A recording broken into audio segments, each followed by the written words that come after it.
Hello and welcome to our presentation on the Washington Physical Therapy Dry Needling Requirements. My name is Zachary Edgar and my company is called Therapy Comply.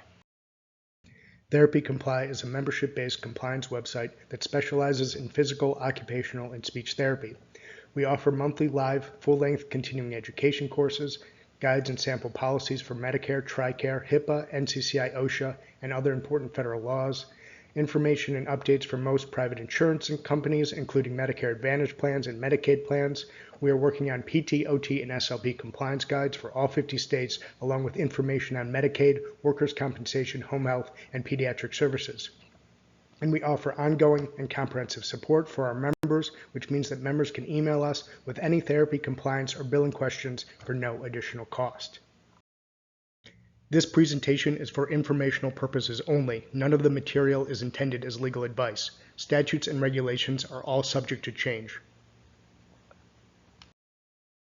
Intermuscular needling, also known as dry needling, means a skilled intervention that uses a single-use sterile filiform needle to penetrate the skin and stimulate underlying myofascial trigger points and connective and muscular tissues for the evaluation and management of neuromusculoskeletal pain and movement impairments.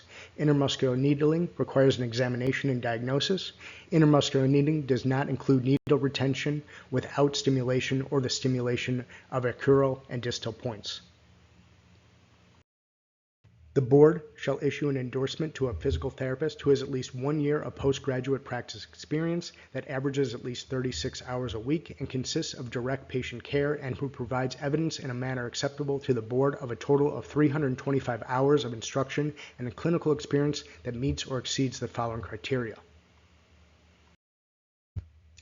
A total of 100 hours of didactic instruction in the following areas: anatomy and physiology of the musculoskeletal and neuromuscular systems, anatomical basis of pain mechanisms, chronic pain and referred pain, trigger point evaluation and management, universal precautions in avoiding contact with a patient's bodily fluids, and preparedness in response to unexpected events, including but not limited to injury to blood vessels, nerves, and organs, and psychological effects or complications.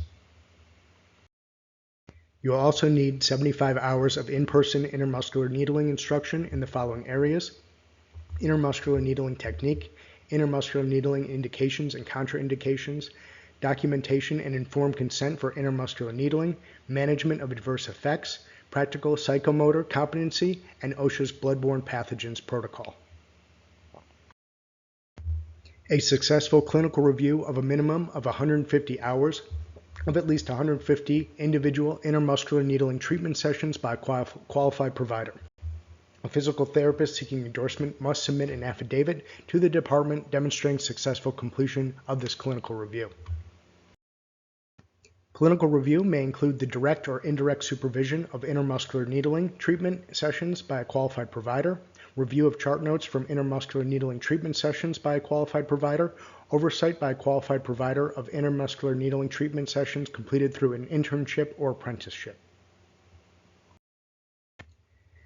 A qualified provider is one of the following: a physician, an osteopathic physician, a licensed naturopath, a licensed acupuncture and Eastern medicine practitioner, a licensed advanced registered nurse practitioner, a physical therapist credentialed to perform intermuscular needling in any branch of the United States Armed Forces, a licensed physical therapist who currently holds an intermuscular needling endorsement in Washington, or a physical therapist licensed under the laws of another jurisdiction who meets the requirements for obtaining an intermuscular needling endorsement but does not currently hold an endorsement in Washington State.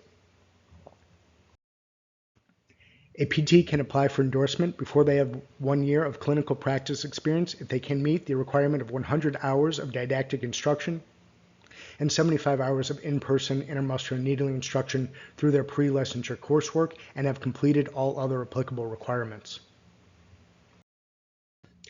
To apply for the endorsement, a licensed PT shall submit to the department a completed endorsement application as provided by the department, endorsement fees, evidence of completion of the education and training requirements listed above, and a completed affidavit demonstrating successful completion of the clinical review requirement.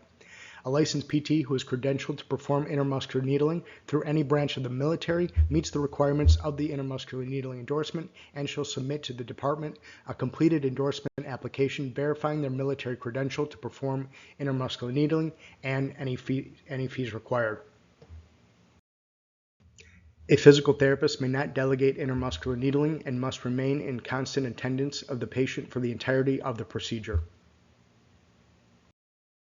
A PT shall have patients receiving intramuscular needling sign an informed consent form that includes the following: the definition of intramuscular needling as set forth in RCW 18.74.010, a description of the risk of intramuscular needling, a description of the benefits of intramuscular needling, a description of the potential side effects of intramuscular needling, and a statement clearly differentiating the procedure from the practice of acupuncture.